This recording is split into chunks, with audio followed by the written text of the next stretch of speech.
Sveiki, mano vardas Greta Rech ir šiandien grįžau su dar vienu nauju video, šį kartą istorijos iš pasaulio.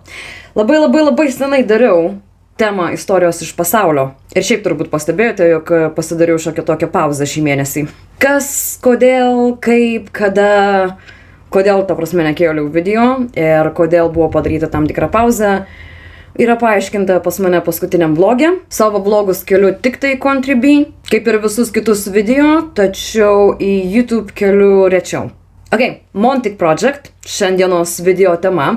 Nežinau kada ir kaip atradau šią būtent temą, šią konspiracijos teoriją, tačiau perklausus keletą video, nusprendžiau, jog noriu pasidalinti šią istoriją ir su jumis. Taip pat tiems, kurie yra Stranger Things fanai, manau, jog patiks šiandienos video.